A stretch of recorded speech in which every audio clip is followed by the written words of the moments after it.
esta é a segunda e última parte deste Estado Crítico. Já sabe que estamos aqui na RTV a fazer companhia até por volta das 23h30. Na primeira parte falamos dos resultados definitivos dos censos de 2011. Continuamos esta segunda parte exatamente com este tema.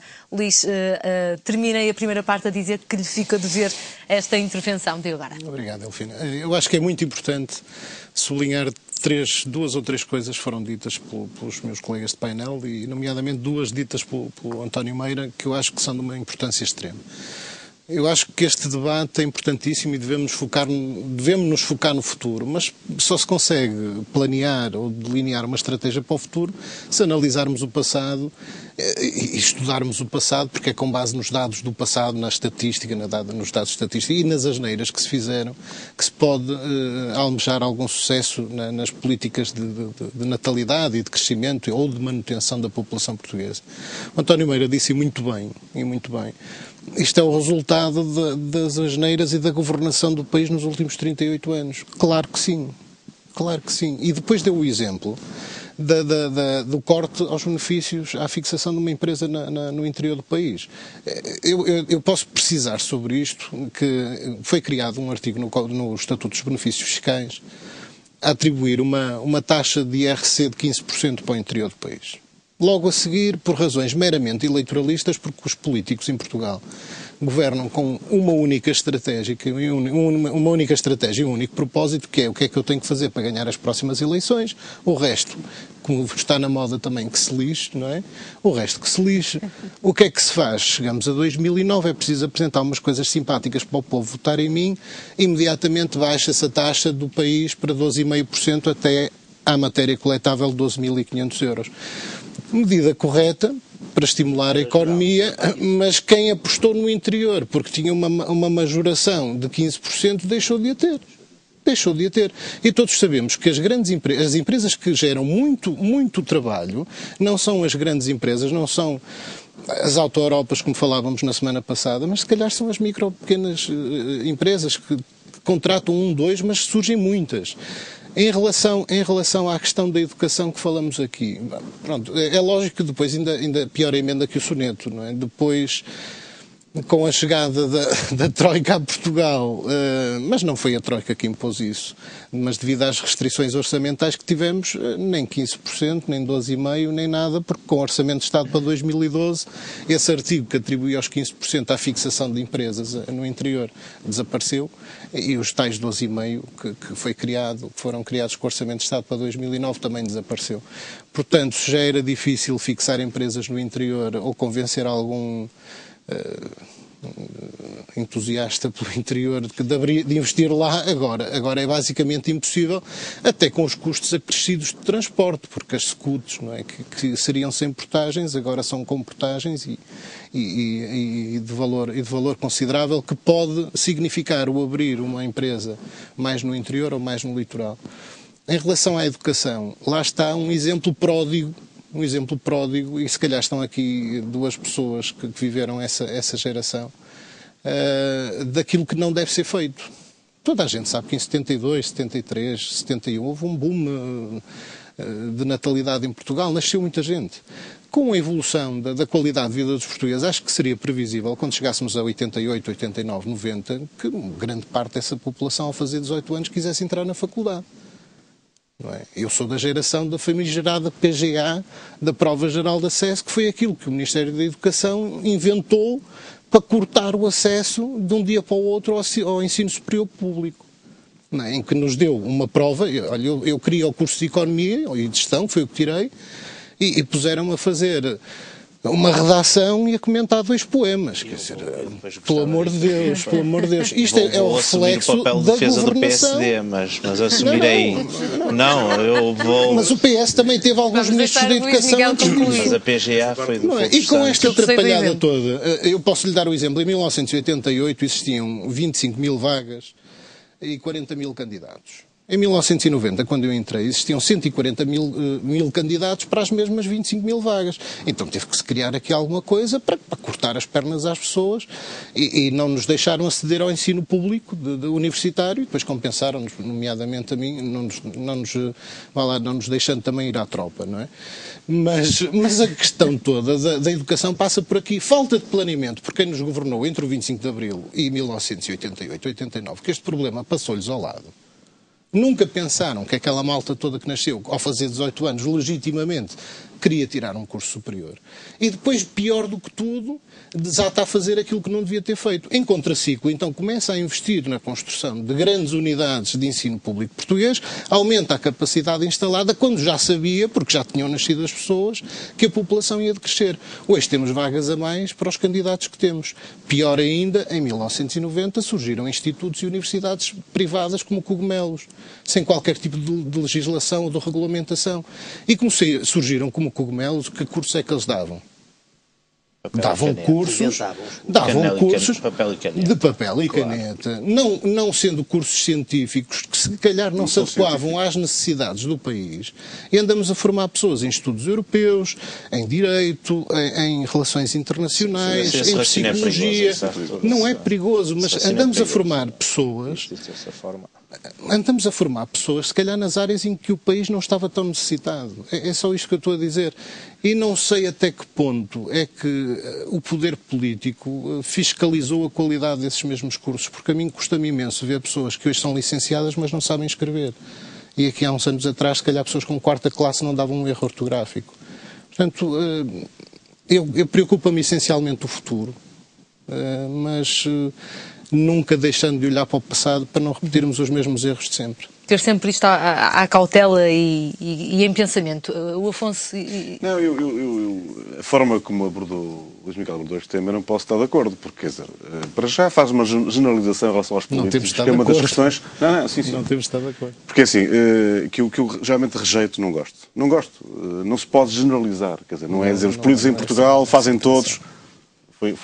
Não era essa a intenção. Pois, desculpa, não era essa a intenção, não era generalizar. Se não é essa, fica já resolvido o problema. Eu acho que é preciso termos a capacidade sempre de discutirmos os temas com a profundidade que fazemos aqui, e bem, mas alertar para questões que estão mal desenhadas ou erros que foram cometidos, mas concretamente, não é generalizar, porque é perigoso na minha ótica, e eu não gosto, particularmente, não concordo, não parece que ajude ao debate político se nós generalizarmos e destruirmos tudo que seja políticas públicas, ou pelo menos os políticos, a forma como se comportam. Há pessoas que se comportam de uma forma, outros de outra. Não há os políticos. Isso é uma entidade sempre tão alargada que é complicado sempre tratarmos. Por outro lado, há uma questão que também não concordo, por uma razão. Aliás, foi já dito isso aqui, eu vou já dizer porque é que não concordo. Não concordo com a vossa análise no tema que estamos a falar. Percebo a ideia, mas não concordo. Quando me diz que foram reduzidos ou foram cortados alguns benefícios, foram feitos quando? Nos últimos 2 anos?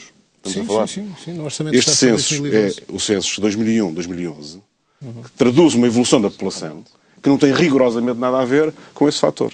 Se antes, então eu digo o contrário, se antes havia benefícios para o interior, não foram suficientes, não chegaram para inverter esta situação. Então não valia a pena para nada. Ou seja, na minha ótica, e permitam-me dizer isto, esta discussão tem uma profundidade de tal ordem que até permite concluir que, se calhar, esse tipo de políticas não chegam nem são suficientes para o interior. Mas os incentivos nunca existiram. Eu sei, mas havia benefício, logo mas havia alguns benefícios.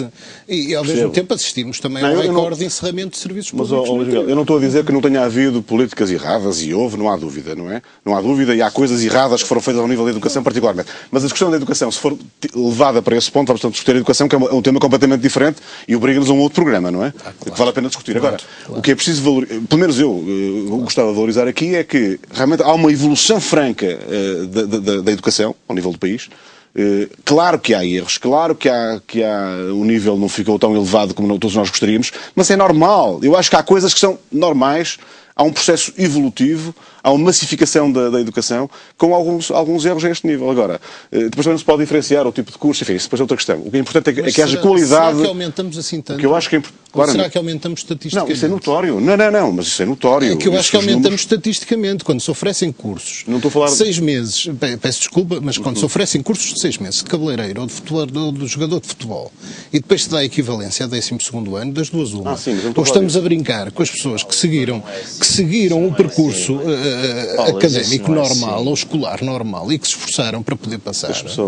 Ou então estamos a brincar para a estatística. Temos uns números muito maus para apresentar a nível da União Europeia. Sim, mas eu não e para dizer que Portugal é um caso de sucesso a nível de educação, vamos dar aqui uns diplomas à pressa. Deixa-me só dizer o seguinte, eu pelo menos não tentei, não falei nunca nessa área das novas... Não estou a falar disso. Estou a falar de coisas completamente diferentes, vou falar de outra área completamente diferente, do ensino público, das escolas. Aliás, o combate à analfabetização. Não estou a falar desse setor, que é uma área diferente, podemos discuti-la, mas parece-me que pode aqui complicar um bocado a nossa discussão. É mais uma ideia boa, que foi mal aplicada, como o rendimento social de inserção, o rendimento mínimo, era uma ideia boa, meritória, e que depois foi mal aplicada e que gerou graves problemas que inclusive têm repercussão no tema que estamos a falar hoje. Não diga isso. Não diga isso. Não diga tão grande assim, não é tão grande assim. Há estudos suficientes nos últimos anos para mostrar que isso não é verdade. Tenha paciência, eu gostava de lhe dizer. Desculpe, primeira questão. Eu posso-lhe apontar imensos exemplos. Pois é, cada um conhece um exemplo e o exemplo mata o caso. Que trabalhavam, deixaram de trabalhar, porque a diferença entre trabalhar e não trabalhar é claramente favorável. Isso é uma discussão diferente. Nada. Isso não é verdade. Isso tem paciência, não é verdade. A questão é isso essa. Não é verdade. Os países onde os mecanismos de redistribuição são mais fortes, na Europa, são países que não têm esse tipo de aliciamento e não é por aí, por esse raciocínio. Vai-me desculpar assim um bocadinho simplista. Existe uma diferença. Não é simplista, Eduardo. A diferença entre trabalhar ou viver do Estado Social é mais afastada. Em Portugal é muito junta. A diferença não é. Por amor de Deus. Vamos reposicionar este debate nos censos, e estávamos na educação, mas, e para rematar o tema dos censos, e aqui voltamos um bocadinho a olhar para o futuro e apelo à vossa capacidade também criativa, é uma pergunta que faço aos 4. E nos próximos censos, e em 2021, que Portugal será o nosso ou que região será a nossa, Eduardo? Há coisas que eu diria, sem grande margem de erro, nós podemos antever. Em primeiro lugar, nós teremos inevitavelmente a manutenção de uma tendência de reforço do processo de envelhecimento demográfico, que nos vai levantar alguns desafios que, mais uma vez, não são novos para nós. Foram desafios que países como países do Norte e países tão específicos como a Suíça tiveram já, e que tiveram a oportunidade de alterar o seu sistema de retribuição aos mais idosos, criando um sistema de plafond, não é de plafonamento do sistema de contribuições e de pensões, mas de plafond máximo de pensão paga pelo Estado, como forma de garantir a sustentabilidade. Porque uma das coisas que nós percebemos hoje, com o alargamento da esperança média de vida e o aumento do contingente de população idosa, sabemos também que aqueles que estão a entrar com um nível de pensões bem superiores àqueles que entraram nos anos 70 e nos anos 80 para o topo da pirâmide. E, portanto, significa não apenas um esforço à segurança social por efeito do contingente, mas também porque é um contingente mais bem remunerado pela segurança social do que era há 30 ou 40 anos. Portanto, nós temos aqui um problema duplo para resolver, que é simultaneamente um problema demográfico, mas também um problema económico e de sustentabilidade da segurança social. Portanto, aí nós teremos claramente uma evolução. Admito que a base da pirâmide vai estreitar mais do que era expectável há 2 ou 3 anos atrás, por efeito deste processo que é relativamente inesperado de emigração de jovens e do seu potencial natalista, que há 2 ou 3 anos atrás, apesar de tudo, não era uma expectativa tão forte que nós tínhamos como estamos a verificá-la hoje, e os dados, por exemplo, do desemprego e outros mostram, e sobretudo do desemprego estrutural e do desemprego de jovens, mostra que a coisa não se corrigindo, a situação não se corrigindo para os jovens, a capacidade repulsiva do país aumenta radicalmente. E depois há um elemento que, apesar de tudo, eu acho que se deve valorizar, que é um elemento que eu espero que ocorra, que é a manutenção de um nível de habilitações médias do país em alta. Esse nível de habilitações pode ser muito discutido, a questão das novas oportunidades vem sempre à baila, e eu acho que o produto, o balanço das novas oportunidades é muitíssimo mais positivo do que negativo. Eu acho, aliás, que não há nenhuma medida de política pública que nós possamos dizer que é perfeita e, portanto, todas elas, educação, etc., têm aspectos negativos. Agora, há uma coisa que foi evidente. Primeiro, nós conseguimos, mais do que massificar, nós conseguimos democratizar o acesso à escolaridade. Segundo, nós nivelamos, neste momento até desnivelamos ao contrário, nivelamos a desigualdade brutal que havia entre a escolaridade dos homens, dos indivíduos de sexo masculino e dos indivíduos de sexo feminino. Por acaso agora até com uma ligeira melhoria, uma ligeira inversão de tendência com um benefício para os indivíduos de sexo feminino.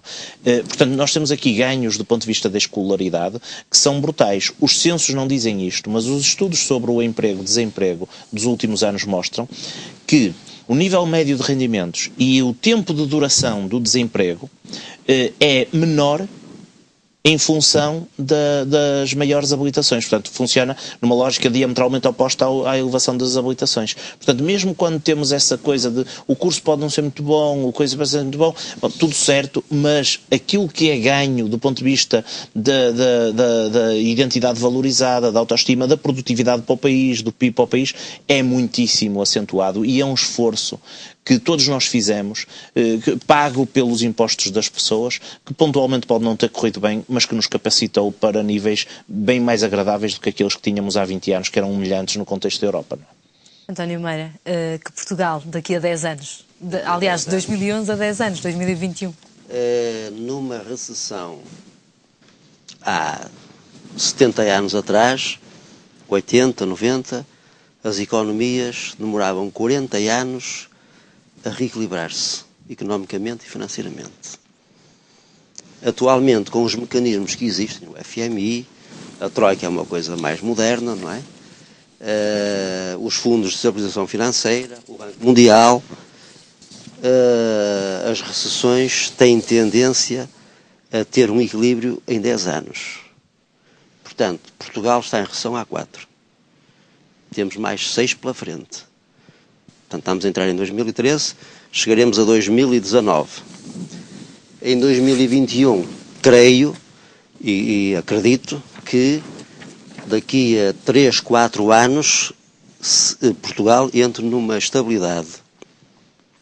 Essa estabilidade levará a um ligeiro crescimento. Portanto, estaremos em 2019. Em 2021 teremos 2 problemas.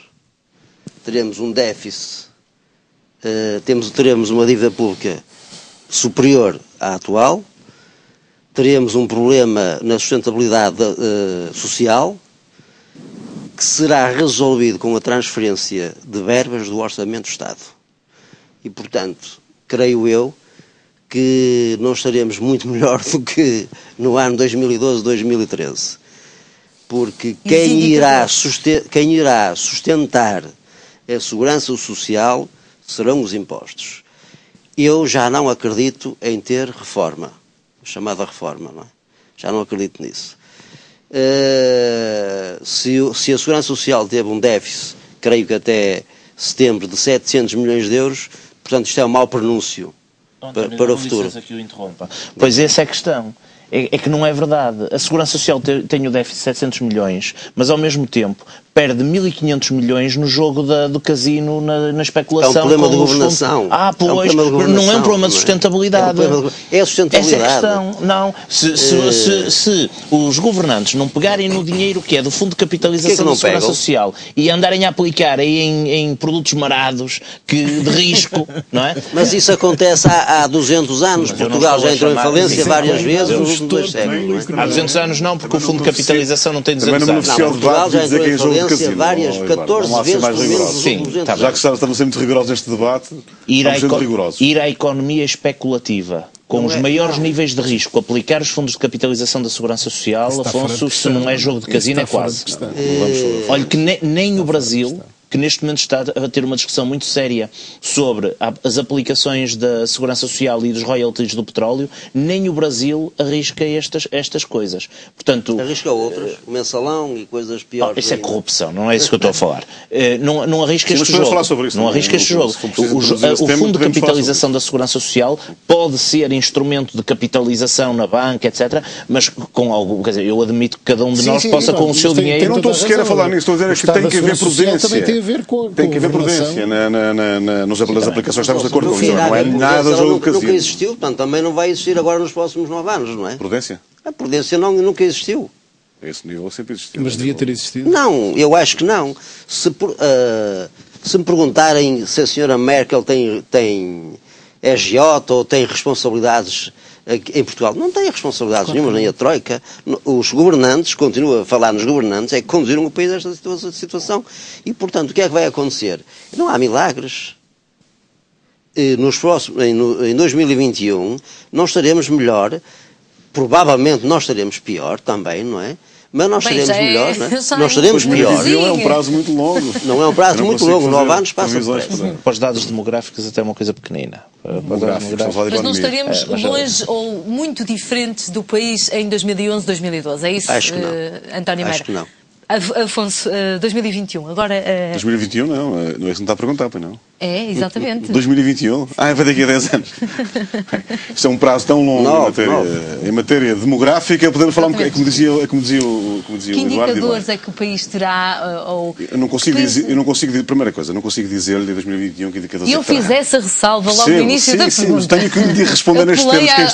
Mas quem está a ouvir já não ouviu a sua pergunta inicial. Portanto, eu não consigo sequer ter essa previsão a esse nível. Agora, o que lhe digo é que é preciso políticas públicas a este nível, não temos a esse nível nenhuma dúvida. Há aqui questões estruturais que, sinceramente, não sei como é que a sociedade vai evoluir. Quer dizer, as questões comportamentais hoje, a influência que temos ao nível do mundo, os comportamentos das mulheres, dos homens, enfim, tudo isto, do casamento, que não falamos aqui, a alteração da forma como nós vivemos hoje, os ritmos de vida que temos hoje, não sei se será possível, eu gostaria de dizer que sim, inverter este nível de natalidade que temos em Portugal. Eu gostaria de dizer que sim, não sei se será possível, mas temos que inverter. Caso contrário, Portugal terá que ter um outro fenómeno. A longo prazo, não gosto de fazer previsões, um fenómeno de imigração, pessoas que entram para Portugal, tem que ser assim. Os Estados Unidos têm um fenómeno de entrada permanente da América Latina. Portanto, mas se há coisa que caracteriza a imigração é racionalidade. Sim. Portanto, a imigração vai para sítios atrativos. É isso que eu ia dizer. Era aí que eu ia chegar. Portanto, Portugal tem um fenómeno hoje que é decisivo. Esse é que é o ponto, não é? É fundamental sairmos deste estado em que estamos, em matéria de dificuldades e uma economia deprimida e, portanto, isto só é possível também se houver capacidade da Europa, se houver crescimento na Europa. Portugal não vai conseguir sair sozinho rapidamente deste processo. Da mesma forma que não entrou sozinho, não é? Quer dizer, há dimensões que são nossas, relativamente às quais temos que fazer autoflagelação, mas há dimensões que são externas e que explicam uma parte do próprio processo. Nós fizemos muito mal, quer dizer, ou melhor, fizemos muito bem o mal, não é? A parte que é nossa. E já falámos sobre isso aqui, mas então os últimos governos do Partido Socialista, já agora o Eduardo deu já esta dica, não é? Fizeram muito bem o mal para o país e claro. Depois de ter aprovado este orçamento, dizer isso já vamos falar do orçamento, meus senhores, vamos ouvir então para a mesma pergunta. Luís Miguel. Eu volto ao início da minha intervenção. Nós temos que olhar para o que se passou nos últimos 40 anos e para podermos prever os próximos 10. E se os próximos 10... E 10 anos passam a correr. Se nós pensarmos onde é que nós estávamos em 2001, foi ontem. Foi ontem. Onde é que nós estávamos? No 25 de Abril. Isso já é demais. Mas o 2001 foi ontem. O 2021 é amanhã. Portanto, temos que nos capacitar de uma coisa. Nós estamos a comprometer o nosso país pela inação. Pela inação. E eu volto a repetir aquilo que eu disse. Nós vivíamos num país há 40 anos que tinha 34 pessoas idosas por cada 100 crianças. Não é? Neste momento temos 120 idosos por cada 100 crianças e a probabilidade daqui por 10 anos será termos 200 pessoas com mais de 65 anos por cada 100 crianças. Isto quer dizer o quê? O compromisso e a falência do próprio sistema social que nós temos. A Segurança Social e o Estado Social todo a seguir. Se nada fizermos, daqui por 10 anos não há Estado Social. Não há segurança social, não há reformas, não há rendimentos mínimos, nem de social de inserção, nem de nada. Nem de nada. Claro que existirá um país, se calhar com uma quarta troika ou com uma quinta troika, não sei, ou então alugado. Agora, a questão toda que nós não podemos voltar a fazer é os mesmos erros que se têm feito. Erro número 1, a Segurança Social dava um excelente debate. A Segurança Social dava um excelente debate, porque está aqui um dos grandes males do nosso país. Nos últimos 38 anos, os poderes governativos, para parecerem bem, principalmente desde que aderimos ao euro e que assumimos compromissos de déficit, de valor de déficit, sempre que podem desorçamentar, ou seja, mandar a despesa para debaixo do tapete, mandam. E o nosso Estado tem sido exímio a fazer isso. E os nossos governos têm sido exímios a fazer isto. A tirar do Orçamento de Estado aquilo que é do Orçamento de Estado, em todo lado. O que é que acontece? A Segurança Social resulta do quê? Da nacionalização das caixas de previdência privadas que existiam antes de 25 de Abril. Não se criou nada, não se inventou nada, o Estado não deu nada a ninguém. Transformou o que era privado em público, nacionalizou. O que muita gente considera um roubo, uma usurpação. Mas pronto. Tudo bem, adotamos um sistema diferente, um sistema público de gerir aqui os descontos que as pessoas faziam. Não é um sistema com mais garantias ou que as pessoas possam ver com mais garantias? A Segurança Social só tem um objetivo, que é garantir a proteção no desemprego e na reforma das pessoas que contribuem. As pessoas que não contribuem, portanto, o sistema não contributivo tem que ter direito a esses direitos de proteção social, no desemprego, na reforma, no desemprego não, porque quem não contribui não está desempregado. Mas na reforma, mas saindo do Orçamento de Estado. O Orçamento de Estado devia ser responsável pelo setor não contributivo da Segurança Social. E é. O problema é que você teve, a partir de Cavaco Silva, teve uma série de governos que, pura e simplesmente, não cumpriram a lei. A partir de Cavaco Silva, exatamente. Tivemos o António Guterres, tivemos os 6 anos do António Guterres, tivemos 6 anos do Sócrates. Pode falar de Sócrates à vontade, porque, por acaso, o António Guterres foi, nesse ato de tempo, foi dos que melhor deu resposta à orçamentação do Fundo de Capitalização da Segurança. Não foi pior nada, António. Diga-me uma coisa dessa, um disparate absoluto. Criou um Estado Social novo e do cabo do país. Claro, foi a partir do António Guterres. Com certeza. O rendimento social de inserção não deveria sair do não vamos outra vez para esta questão. Mas deixe-me perguntar, Luís Miguel, até porque está a falar em questões que se juntam já no nosso segundo tema. O que é que nós temos que fazer para não termos um 2021? Olhamos para 2011 e vemos o seguinte. Os resultados só não são dramáticos e só não nos põem todos sem dormir porque ainda crescemos 1,9%. A nossa população ainda cresceu 190 e tal mil pessoas. Mas esse crescimento foi 91% à custa dos imigrantes. 91%. Dos 199.700, 182.100 foi de imigrantes. E tal como o Eduardo diz, e bem, a imigração é um fenómeno racional. Nós não vemos aquelas bateras de africanos a aterrar no Algarve. E coitados, chegam ao Algarve por engano. Chegam a Portugal e dizem, pá, enganei-me, não era para aqui que eu queria vir. Mas aí havia por razões diferentes. Não, eles é que não querem vir para cá. Eles é que não querem vir para cá. Eles é que não querem vir para cá porque Portugal não é um país atrativo neste momento para a imigração. Para a imigração, com I. E ao contrário, é um país que encoraja a imigração, principalmente dos jovens, que nós não nos podemos esquecer que nos últimos 10 anos se calhar emigraram 1 milhão de jovens portugueses, porque o nosso país não lhes dá uma oportunidade de futuro. Aquilo que eu quero deixar como remate final, frase final, é que será que vivemos num país livre? Que raio de país é este que não dá a liberdade aos jovens de poderem fazer a sua própria vida, de poder casar, de poder ter a sua casa, de ter o seu emprego, os seus filhos? Porque os jovens não têm filhos porque não têm dinheiro, porque não têm emprego, porque não têm casa. E a casa dos pais é um bocado chato ter filhos. Isto dá-nos um mote exatamente para o nosso segundo tema, que é para falarmos aqui do Orçamento de Estado para 2013 e também da necessidade de garantir uma sustentabilidade para este país. Eu começo por ouvir o António Meira, e até porque os 4 falaram na segurança social. Há quem fale na ruptura da segurança social para 2020 exatamente. Se esta ruptura acontecer, o que é que os governantes de então têm para dizer a um país, aos cidadãos que entraram num sistema contributivo com esperanças, com expectativas? Eu acho que não vão ter que dizer nada, não é? Nessa altura. É só comunicar. Atualmente, os governantes dizem imigrem. Nessa altura vão dizer aos reformados imigrem também.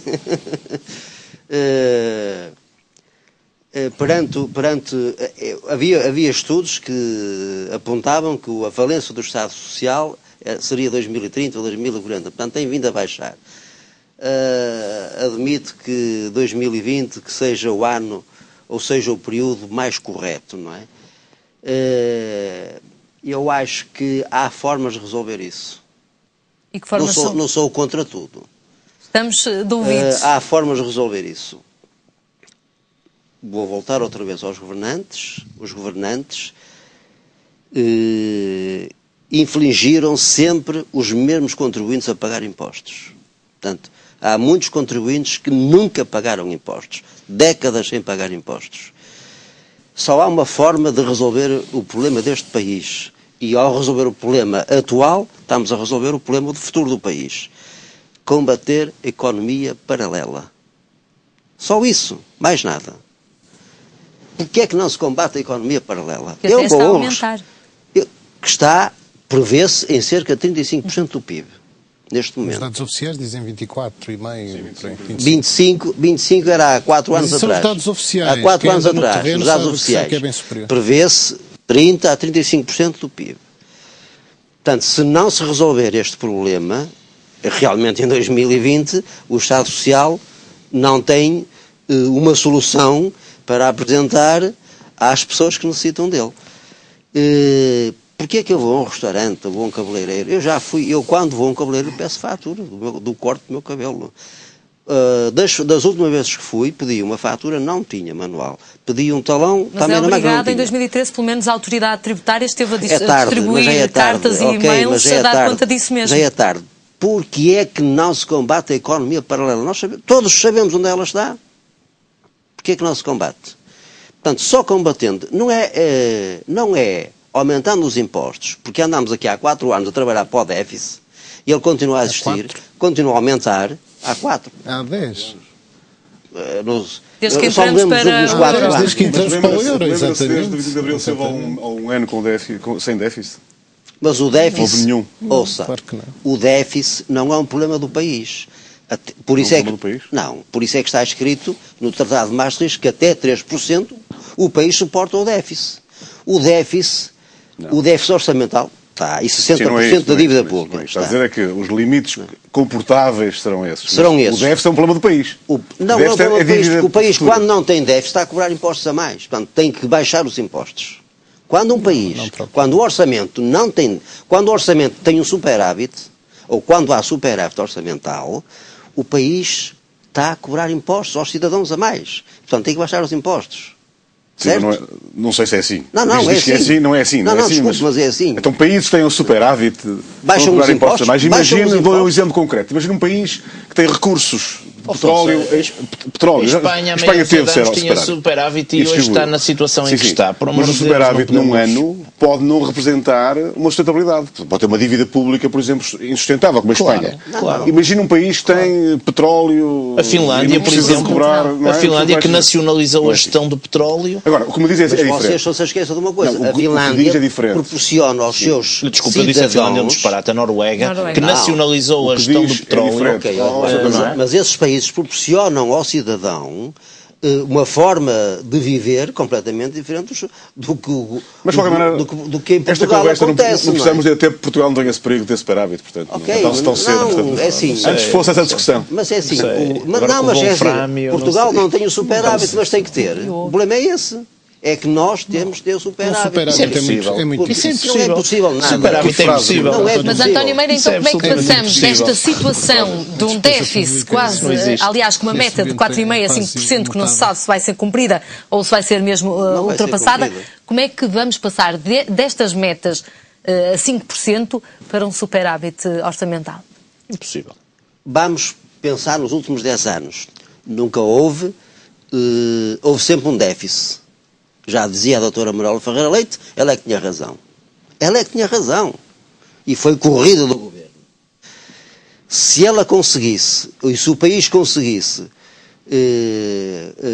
corrigir a partir do ano em que ela começou a alertar do déficit, foi a doutora Manuela Ferreira que começou a alertar o déficit orçamental, porque o déficit orçamental origina aumento da dívida pública. Porque se houver superávit orçamental, a dívida pública não aumenta. Isso diminui. É possível, António. Oh, Eduardo, é assim. O melhor déficit não orçamental vamos lá ver uma coisa. Foi no quais Sócrates, foram, o pior foi no Sócrates. Quais foram as soluções? Sim. Quais foram as soluções? Em relação à dívida pública. Ok. Quais foram as soluções nos últimos 10 anos para reduzir o déficit? Zero. Não houve soluções. Desorçamentar. Foi a única não houve soluções. E aumentar impostos. Não houve soluções. Não, as soluções para diminuir o déficit foi aumentar os impostos. Não investir e mas vamos evoluir um bocadinho no debate, vamos dar um passo à frente, até porque o tempo começa a ser mais escasso. Não há formas de resolver o problema deste país só combatendo a economia paralela e mudando o sistema, para não falar nos partidos. Mudando o sistema e combater a economia paralela. Será que o Governo pode, este ou outro, mudar as regras do jogo para os contribuintes daqui a uns anos, Eduardo? Eduardo, não, Afonso. Eu pergunto o que é que quer dizer com isso. Exatamente, se houver a ruptura, e na continuação da resposta do António, se houver uma ruptura da Segurança Social, por exemplo. Nós não podemos pensar... Ou na iminência as dificuldades que é na Segurança Social são dificuldades reconhecidas há muitos anos. E, portanto, é uma área muito sensível que temos de trabalhar para evitar que haja rupturas a esse nível. A esse nível não temos nenhuma dúvida, porque há aqui um problema de novas pessoas que estão a beneficiar a Segurança Social e não contribuíram para ela. Portanto, há aqui o fenómeno também do envelhecimento, há aqui vários fenómenos que vale a pena pensar que estão a influenciar este problema. É um problema sério. Agora, em relação à questão do déficit que foi aqui falado, eu não tenho nenhuma dúvida que, por exemplo, a questão da fatura... Já agora deixe-me dizer que eu estou muito de acordo com o que disse em relação à fatura ser obrigatória. O combate à economia paralela. Isso tem que ser feito. Eu acho que já falei até nisso aqui, julgo eu que foi aqui, não tenho a certeza, mas eu penso que a esse nível nós temos que fazer alguma coisa. Quer dizer, Portugal tem que passar a ser um país como os países mais avançados a esse nível, em que a fatura obrigatória tem que ser, quer dizer, e combate-se por essa via. Agora, não é a economia paralela que o combate a esse nível tem que ser feito. Estamos todos de acordo em relação a isso, não há ninguém que não esteja, o Governo tem falado nisso sistematicamente, mas não é isso que vai resolver o problema, quer dizer, não fiquemos com essa ilusão. Ou seja, pode minimizar, ajuda, assim é que deve ser, todos contribuírem, estamos todos de acordo em relação a isso. Agora, não é isso que resolve o problema. O país não pode ficar à espera de combater a economia paralela para resolver o problema. Tem que trabalhar com os dados que tem. E os dados que têm é um fenómeno de dívida pública excessiva, como sabe, já falou aqui um bocado sobre isso, um déficit também que é preciso combater, e, portanto, uma economia que está em recessão, e, portanto, com mais dificuldades de obter receitas, e, portanto, um acordo, e temos que entrar um bocado nisto, e um memorando de entendimento tem que ser cumprido para que Portugal seja financiado. O que se passa em Portugal neste momento é que Portugal não tem a capacidade nem a liberdade de tomar as decisões que quer. Não pode fazê-lo. Não tem financiamento. E, portanto, se não cumprir as metas estabelecidas, não pode ter financiamento. Esse é que é um dado adquirido. E, portanto, Portugal tem que trabalhar. O Orçamento de Estado para 2013 já o faz. E, ao contrário do que foi dito, 2011, dou já esta nota também, 2011 e 2012 já houve uma redução de mais de 10 mil milhões de euros da despesa pública, da despesa do Estado. E, portanto, houve aqui um esforço da parte do Governo para reduzir a despesa do Estado. Este esforço foi feito, é claro, há números nesse sentido, já falámos aqui também sobre isso. E, portanto, há uma redução da despesa do Estado e, portanto, esse trabalho tem que ser desenvolvido.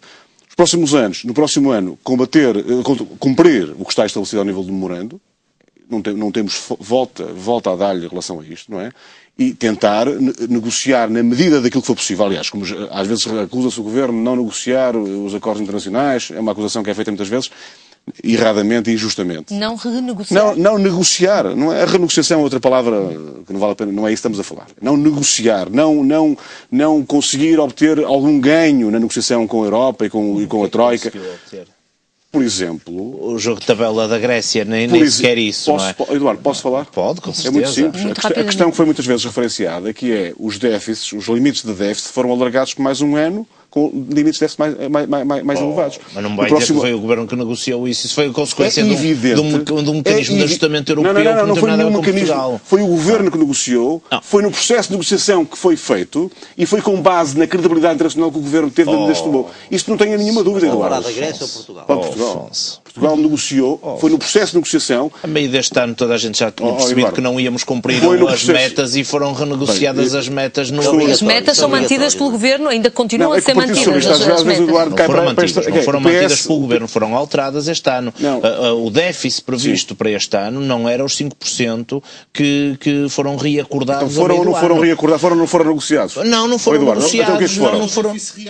Então o que é que foram? Diga. Esse é que é o problema. É que o déficit real à partida não é aquele que foi dito à Troika. Por isso é que nós ainda não atingimos os objetivos. Porque depois da poupança e dos cortes todos que já se fizeram. Exatamente. 9,6%. A grande diferença, e a seguir vamos falar do Orçamento de Estado. Você fez os cortes aos salários das pessoas, mas deixe-me expor a minha visão. Mas faça favor de expor. Pronto, vou ser muito rápido. Eu peço desculpa de estar a interromper, que não gosto que me façam isso também. A questão toda aqui é a verdade dos factos, a verdade dos números. O Partido Socialista não transmitiu o verdadeiro déficit do país, porque para além do déficit das contas públicas, do orçamento do Estado, existem todas as responsabilidades públicas a seguir nos municípios, nas empresas públicas, que não foi transmitido para a Troika. Portanto, se nós se calhar negociamos um reajustamento de 6 para 3 em 3 anos, porque o ponto de partida era 6, mas o ponto de partida não era 6, nem 7, nem 8, nem 9, nem 10, nem 12. E por isso é que depois deste esforço todo que já fizemos, que foi um esforço brutal, num ano e meio, ainda não saímos do sítio. Então o país continua sem saber a verdade, é isso? Eu acho que sim. Completa ausência de rigor. Não, o que se passa aqui é que... Desculpe, Luís, mas isso é de uma completa ausência de rigor, porque o que está em causa não é o ponto de partida, o que está em causa é a queda brutal de toda a atividade económica do país. O único indicador que se safa é o indicador da balança comercial, que por acaso beneficia ligeiramente do aumento das exportações, mas beneficia sobretudo da redução das importações. Ou seja, da amputação da capacidade de poder de compra e de consumo interno de Portugal, dos portugueses. Portanto, mesmo para terminar, temos menos de um minuto. Em 10 segundos. A única coisa que me escandaliza venha de quem vier, do Afonso, de quem vier, é esta autoflagelação. O país não é preto e branco, o país não há um país antes de Sócrates e depois de Sócrates. É que eu acho que o país não fez tudo mal e há muitos fatores externos, nomeadamente no cálculo da dívida, na atrofia que foi a imposição dos 3% de déficit para toda a Europa, como se a Europa fosse una, como se fosse a mesma coisa cumprir um déficit de 3% na Dinamarca, na Alemanha, na França ou em Portugal ou em Espanha, e depois a demonstração de que isto não é um problema Sócrates, nem é um problema Partido Socialista, como o Luís diz dessa maneira, é que a Espanha não é um problema Partido Socialista, a Grécia não é um problema Partido Socialista, nem é que os países não fizeram o seu papel. Fizeram mal o seu papel.